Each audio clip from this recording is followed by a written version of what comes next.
Welcome to This Week in East Brunswick. This week, the faces of government remain the same in this year's local election. We'll have the results of the mayor and council races. The regular fall high school sports seasons are winding down, and Pete Haskell talks with high school athletic supervisor Frank Knoppenberger about this year's playoff hopes. Dolly Vasta, Channel 8's host of For Art's Sake, wins a prestigious award. Steve Sackman joins her to talk about it. All of these stories and much more are coming up, including coverage of this year's 10K run in East Brunswick, some fire safety information with Fire Chief Jim Paulus, and another edition of Your Pet Doctor. But first, here's the Channel 8 program schedule for next week. Get into shape with aerobics and resistance training Monday morning at 10 on Look Great, Feel Great. And Stories from the Library follows at 10:30. Tuesday evening, local business owners talk with the zoning officer Joan Farrell about the EB18 committee at 7 o'clock. At 7:30 Tuesday, Judith Lepline goes fishing. Learn about how to catch, what to catch, and what to use to catch fish on Exercise the Right Choice. The glories of autumn are explored on For Art's Sake Wednesday night at 7:30, and the arts features master artist Adolph Conrad at 8 o'clock. Thursday, join us again for This Week in East Brunswick at 7 and 8. And at 7:30, Dr. Tom Johnson joins Patty Sullivan to discuss changing family roles on aging aspects. Tune into Channel 8 on Saturday morning for a rundown of the week's programming. The results are in, and the Republican candidates took all 3 open seats in East Brunswick. 2 council seats were open in this year's election. Incumbent Councilman Anthony Riccobono retained his seat on the council, and newcomer Vincent LeBlanc replaces Councilman Irving Sporn. Sporn chose not to run again this year for personal reasons. Republican incumbent Ira Oskowski was elected mayor by an almost 2-to-1 margin over his Democratic challenger Kitty Martin. The vote totals are as follows. In the mayor's race, Ira Oskowski, Republican, received 12,653 votes, and Democrat Kitty Martin received 6,924. In the council race, Anthony Riccobono received 10,970 votes, and Vincent LeBlanc received 10,621. Democratic challengers Lawrence Sachs received 8,400, and Ernest Feiss received 7,104. Each council term is 4 years, and the mayor's term is also 4 years. The next big election year in East Brunswick is 1994, when 3 seats on the Township Council will be open.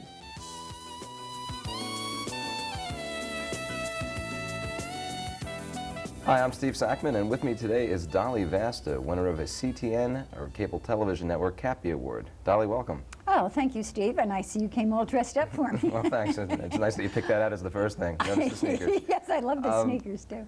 Dolly, tell me about this award that you've won, which, of course, is one of many, I think, that you've won. Yes, this is the 6th one. I now have 3 complete sets, and there's just one trouble. You have to dust them all. No, we're really real proud of it. Now, the show that you recently won for was what? Okay, it was part of the series, but it was a very special show that we did down at the New Jersey Aquarium, and it won in the category of Best Special Event. And that kind of means, because I know you're going to ask me the question, that everyone... Well, I could leave. If you're going to ask yourself all the questions, there's really no reason for me to be here. I'm used to being in that chair, not in this chair. But the Best Special Event, Health, Education, Religion, all those shows send in one Best Special Event. And so it's not in any particular category. It is the Best Special Event show. So it's kind of a special award. Okay, so it's a special award about a special event. Now let's get into the special topic about this special award. Okay, the New Jersey Aquarium down in Camden. Oh, so this would be the show that you won, if I'm remembering correctly, that you had never seen the aquarium. Please, right? please.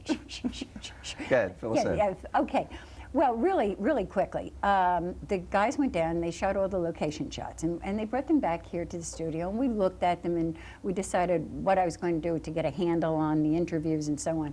So we went back down to interview the 2 people, and we were going to originally do it in front of the exhibits. Unfortunately that day, the aquarium was absolutely packed and we couldn't set up lights or anything that we wanted to do. So they took us down to this little room downstairs, and it had like 2 little windows. And so what I actually saw of the aquarium was the whole outside of it, you see. I saw the coffee machine, the John, and you know, just outside these little windows. It was like being in a subterranean room all day long. It was interesting. You really pulled one over on the cable television No, network, we didn't pull one over because the shooting and the editing was so brilliant. Well, as it usually is. But, That's right, that's right. When the hostess is nominated, or host, if you will. Yes, but I'm also producer, you see, too, so that's okay. Okay. Okay. Well, if it's coming from the producer standpoint, I'll accept that. Yeah, thank you. Now, you won other awards before that. That's right. Actually, we won 2 best single shows over the years, 2 best series, and 2 best special events. And then that's from Cable Television Network. And then we also won a multimedia award for Crossroads, and we won a show that we did on the Box Players, an ARC award, Association of Retarded Citizens Award. And out of them all, which one did you enjoy winning the most? What did you feel most accomplished by? You know, that's hard. It's really hard to answer. The most exciting You one. told me to ask you that I question. know, I know I did, but I've been thinking about this. So shush. The first one was probably the most exciting because Chuck Marsh was my director then. And this, by the way, you know, we've been on 10 years. 10 years this September. And Chuck and I went down the first year it was entered. And we didn't think we had a Chinaman's chance in cookies, you know, to win. And we just wanted to go down and schmooze among the producers, you know, play big shot a little bit. And we're sitting there at the table, and they said they'd do it with the big band and the drum roll and the tucks and the whole bit. And they said, and the winner of Best Single Show in Culture is, and they rip open the envelope, and the theme song from my show came up. I did the only decent thing I could do. I cried. Why, because somebody else was using your theme music? No, I'm thinking, where's that theme music coming from, you know? Yeah, so we got up, and we went up, and you know, we got it. But the 2 of us, it was so unbelievable. And we came home, and that year, his wife, nor did my husband go down with us. We had gone down by ourselves. And we were so excited coming home with new plans for the show and the whole bit. We didn't make the turn off on Route 18. We got lost. I don't know, we got in like 4 o'clock in the morning. We got so lost out there. But it was an exciting night. Well, I'm pleased to hear. So it was the one that you least expected to win that you most enjoyed winning. But this one was exciting too because I really thought I had. Make this quick. We don't have a lot I of know time. she's doing this behind my back, right? That I really was excited about this one and didn't expect because I really thought I was 1 out. You know what I mean? Well, you are 1 out, That's and I'm right. 1 out. And I you're gotta 1 go. out, and you got to go. I want to thank you folks for watching This Week in East Brunswick. Next week on This Week in East Brunswick, we're going to be interviewing Lenore Kulik for her winning award. Thank you for watching. Dolly, thanks for joining us. Bye, Steve. The Youth Services Department at the library offers several programs for kids of all ages and their parents. Last week, we snuck our camera into the U&2 story time with children's librarian Chris Lott. Wild rumpus start. Yeah. And look at this rumpus. Look at those wild babies. You would make some roaring rumpus noises. And there's even more wild rumpus. And on until now stop, Max said, and sent the wild things off to bed without their supper. And Max, the king of all wild things, was lonely and wanted to be where someone loved him best of all. Then all around, from far away across the world, he smelled good things to eat. Let's smell and see if we smell any good things. Can you smell? Smell anything good? Maybe supper? So he gave up being king of where the wild things are, but the wild things cried, "Oh, please don't go. We'll eat you up. We love you so." And Max said, "No." The wild things roared their terrible roars. And they gnashed their terrible teeth. And rolled their terrible eyes and showed their terrible claws. But Max stepped into his private boat and waved goodbye. And sailed back over a year and in and out of weeks and through a day and into the night of his very own room, where he found his supper. For more information about any youth services program, call the library at 390-6789.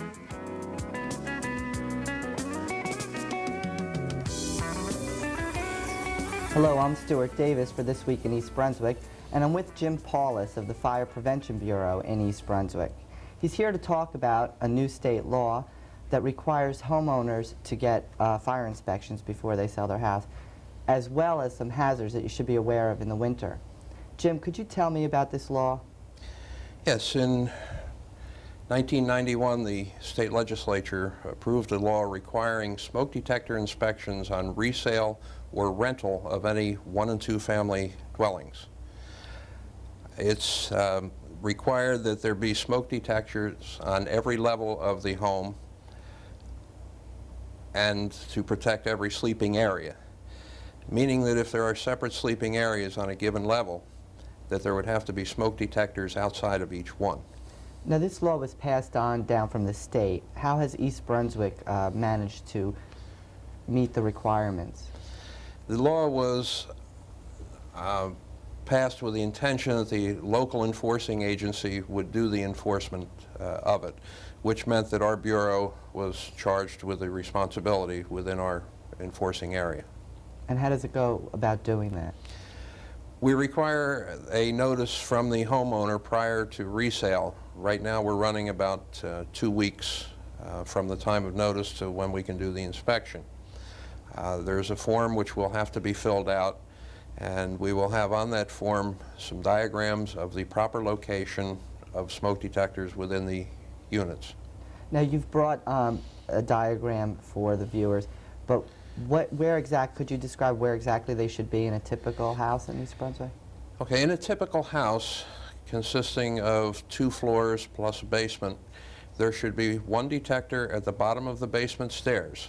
When you're standing on the last step, you look up, it would be on the basement ceiling at the bottom of the stairs, right where the opening is. The first floor detector should be in a 2-story dwelling, almost exactly above the basement detector on the first floor. In other words, at the bottom of the stairs before you go to the second level. And the topmost detector would be in the hallway in the immediate vicinity of the bedrooms. Now, if you're required to go to every resale or every rental, I imagine that's added a lot of work for the township. Who pays for all this?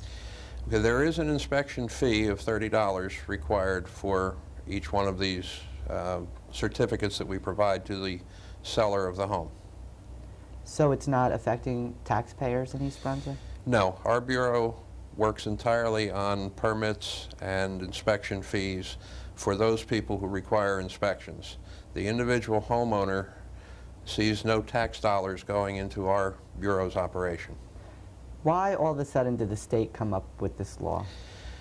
Historically, 78.9% civilian fire deaths occur in dwelling units, and that is almost the highest rate of deaths in the world. We're the most technologically advanced country, and yet we still have the highest rate of fire deaths in almost the entire world. Well, are those as a result of not having a smoke detector? Smoke detectors contribute significantly to reducing that total. The idea, of course, is that they be installed. The one thing that we can't check in everybody's dwelling is whether they keep them operational or not. They do have to be maintained. The state law provided that you could use battery-operated smoke detectors for the resale provisions. This is somewhat different than new construction, which requires hardwired smoke detectors with a battery backup. Oh, is that a new law as well? 1990, I believe. So now every new home has a hardwired? That's correct. Is that for condos and townhouses as well? Any residential unit at all. Well, for people who are really concerned with fire safety, what's the best way to go? The best way is a hardwired smoke detection system with a battery backup, as the new construction requirement is. Does your bureau provide information for homeowners if they're looking into this? Certainly. And how would they get, I guess later on we could tell how they get in touch with you. Meanwhile, the winter season is here, and there are certain things that you should be aware of, one of which you wanted to talk to us about was the proper storage of propane tanks. Okay, propane grills have come to the forefront of fire prevention efforts in the last couple of years. The state has passed a regulation prohibiting propane grills in multiple dwellings. They allow them to be, or they will allow them on the premises if they are at least 5 feet from any building or building projection. Propane is an excellent fuel for barbecues. However, it also is a very explosive material if misused. A 20-pound container of propane has enough propane in it which, if mixed with air, could fill a 20 by 80 room with 10-foot ceilings and still have the explosive power to destroy it. Wow. All it needs is a source of ignition. That source can be just simply turning on a light switch, your pilot light on a hot water heater, pilot light on a furnace, almost anything. So where should it be stored? I mean, a lot of people put them in their garage, don't they? A lot of people do, and I would not advise that. They're much better outside, where if they should leak, the air movement will cause the propane to be dissipated. Would it be a violation to keep it in your garage? Yes, it would. Okay, so that's law. They should not keep Right. it in their garage. It's that hazardous. Jim, thanks for joining us. If people need more information about this, who would they call? They can call my office at 390-6962. All right, thanks a lot. Thanks for watching. I'm Stuart Davis for This Week in East Brunswick. November 1st was not only a great day for the New York City Marathon, but also it was a great day for the annual East Brunswick Roadrunners 10K race. Okay, we're going to have a 10K run, a 5K charity walk, and a 3K race for the benefit of the Daisy Recreation Department program here in East Brunswick. How many people do you expect today, and what kind of funding do you expect to raise from the race and from the walk today? Okay, we had approximately 325 pre-entries, and we hope to get about 500 participants today between the three events. Now, there's a registration fee for each event? Yes, there's a $15 registration fee for the 10K and the 3K run.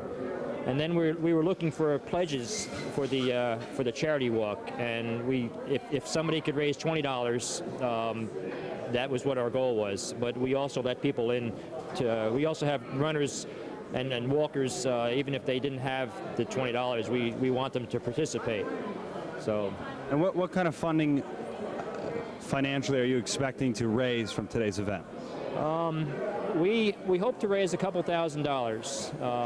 We're going to be giving it to various programs, mostly to the Camp Daisy Fund, but we also are going to be giving some to the senior citizens programs and some various other local charities in East Brunswick. Where do you expect all the runners who are, or the participants today, to evolve from? Are they all from East Brunswick? Are they from around the state, around the country? Well, we've had a lot of calls from like Pennsylvania and New York. A lot of runners are from East Brunswick and the surrounding areas. The 10K race is an alternative to running in the marathon, so we had hoped to attract a type runner who would start to watch the marathon on TV this morning, and then they would sort of get itchy to run, and then they would come out to our event out here. Now, is it a coincidence that it's run on the same weekend or the same day as the New York City Marathon? We planned it that way. You did? Yeah, we planned it. We wanted to give the alternative to running a marathon. There's a lot of people don't run marathons, and a lot of people either get hurt or they don't want to run that distance. So we make it an alternative.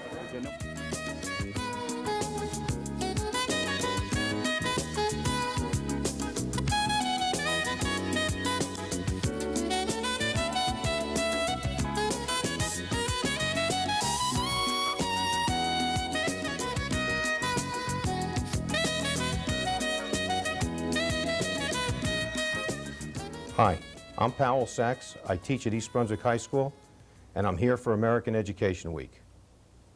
Take a new look. You know, the world's different today from the way it was when we were kids. New challenges, new problems, new fears. But America's public schools are helping today's young people look beyond the problems and find new opportunities. The world is different, and so are our public schools. Technology has made the world smaller and our schools better. November 15th through the 21st is American Education Week, a time for each community to celebrate its schools. It's a great time to take a new look at our schools.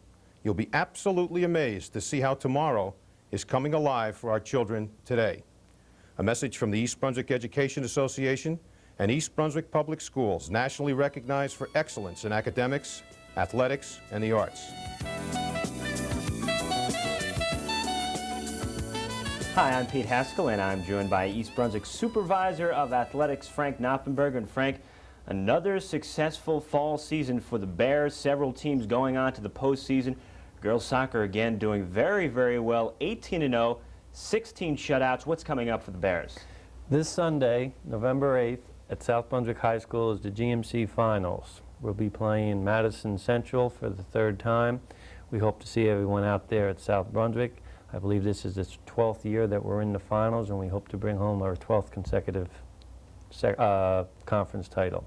Bears also on the boys' side having a good season, going to the championship game of the GMC. East Brunswick and St. Joseph's both with 13 shutouts this season. What about the boys' team? Well, the boys are coming on at the end, and I think we've got a lot of momentum going. I think we're at a hot team right now. We beat a good Monroe team last Sunday, but again on November 8th it's 3 o'clock versus St. Joe's at South Brunswick High School, and that's going to be another exciting East Brunswick-St. Joe's matchup. That again, another one of the great rivalries in Central Jersey, East Brunswick and St. Joseph's. What about the states for the Bears? Today the boys start their state tournament, and they're playing the Trenton Tornadoes for, I think, the first time in school's history, and that game will be going on in just a few hours at the high school stadium field. And after that, Friday, they'll be playing North Brunswick at North Brunswick, provided we win, at 12 o'clock. The girls, on the other hand, because they have been so successful, as you said, will be playing Tuesday, November 10th, at our stadium field at 10 o'clock. I'm sorry, not at 10 o'clock, at 3:45. And hopefully they'll culminate their season down at Trenton State on the 21st at 4 o'clock. And we've been there 3 out of the last 4 years for the state championship, and we hope to see Pete and Gordy and Channel 8 down there. Pete, let me just take this opportunity to thank you and Gordy Deal from the East Brunswick Athletic Department for all you've done for the athletes in East Brunswick. Not many people out there realize, but you volunteer your time, both you and Gordy, many hours of preparation, many hours during the game, and we appreciate it, and I know the parents appreciate it, and most important, the athletes appreciate it. So thank you, and thank you to Gordy. That's East Brunswick Supervisor of Athletics, Frank Knoppenberger. I'm Pete Haskell for This Week in East Brunswick.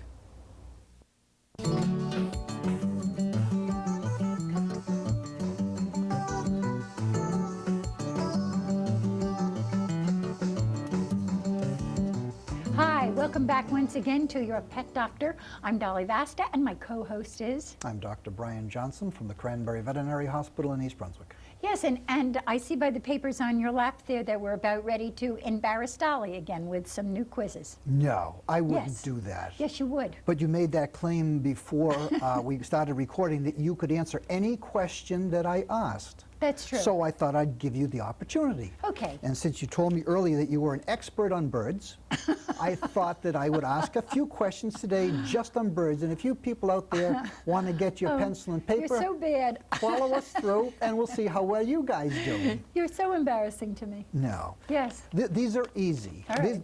You know all nothing these, sure. easy. Oh, yeah. Oh, go ahead. Just talking about birds in general and how they relate to other animals. Birds and snakes are more closely related than birds and mammals. True or false? True. Okay. Talk about molting. Molting is a passive procedure. I do it twice a year. No comments. Molting is a passive procedure and requires very little energy, much like shedding in dogs. True. Okay. Trimming the wings on birds, cutting their wings, is cruel and should not be done. False. Okay. Good quality seed is a good diet for the bird. True. Okay. Proteins such as meats are unnecessary for pet birds. False. Are you asking or telling me? That's kind of a yes-no answer. Okay. Then in that case, we'll consider it wrong anyway. It is good management to keep the household temperature above 75 degrees for healthy birds. False. Okay. Feather picking. I've Common done it problem often. in birds. Feather picking is a sign of not enough attention. True. Okay. In general, the expression, if it's good enough for me, it's good enough for my bird, is accurate when we consider the feeding of the bird. False. Okay. Boy, did you blow this one. Oh, Okay. I've been busy all day. I haven't given it a lot of thought. This is going to be one of your better ones. Okay, let's go back and try it. Okay. Birds and snakes are more closely related than birds and mammals. You guessed at that one, and you happened to guess right. The feather. I did not You guess. did too. No, I didn't. The feather of the bird is simply a modified scale, and very similar to the snake. They both came from the same origin many, many years ago. Well, you should know. Absolutely. All right. Boy, oh boy. Do you hear the way I'm abused? Just keep reading. All right. Molting is a passive procedure and requires very little energy, like shedding in the dog.